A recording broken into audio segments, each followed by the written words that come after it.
Good morning, everyone. Let's get right into the Word of God. So today we're going to be reading Deuteronomy 19.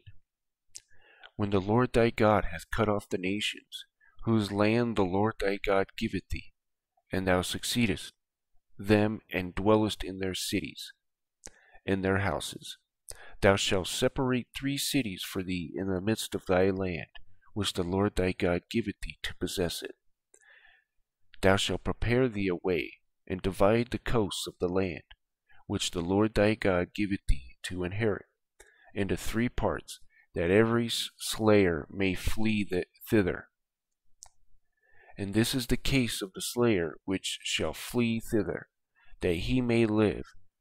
Whoso killeth his neighbor ignorantly, whom he hated not in the time past, as when a man goeth into the wood with his neighbor to hew wood, and his hand fetcheth a stroke with the axe, and cut down the tree, and the head slipped from the helve, and lighteth upon his neighbor, that he die, he shall flee unto one of those cities, and live. Lest the avenger of the blood pursue the slayer, while his heart is hot, and overtake him, because the way is long, and slay him, whereas he was not worthy of death, inasmuch as he hated him not in time past. Wherefore I command thee, saying, Thou shalt separate 3 cities for thee. And if the Lord thy God enlarge thy coast, as he hath sworn unto thy fathers, and give thee all the land which he promised to give unto thy fathers, if thou shalt keep all these commandments to do them, which I command thee this day, to love the Lord thy God, and walk ever in his ways, then shalt thou add 3 cities more for thee, beside these 3, that innocent blood be not shed in thy land, which the Lord thy God giveth thee for an inheritance, and so blood be upon thee. But if any man hate his neighbor, and lie in wait for him, and rise up against him, and smite him mortally that he die, and fleeth into one of those cities, then the elders of his city shall send and fetch him thence, and deliver him into the hand of the avenger of the blood, that he may die. Thine eye shall not pity him, but thou shalt put away the guilt of innocent blood from Israel, that it may go well with thee. Laws, thou shalt not remove thy neighbor's landmark, which they of old time have set in thy inheritance, which thou shalt inherit in the land of the Lord thy God, or that the Lord thy God giveth thee to possess it. 1 witness shall not rise up against a man for any iniquity, or for any sin, in any sin that he sinneth, at the mouth of 2 witnesses, or at the mouth of 3 witnesses, shall the matter be established. If a false witness rise up against any man to testify against him that which is wrong, then both the men between whom the controversy is shall stand before the Lord, before the priests and the judges, which shall be in those days. And the judges shall make diligent inquisition.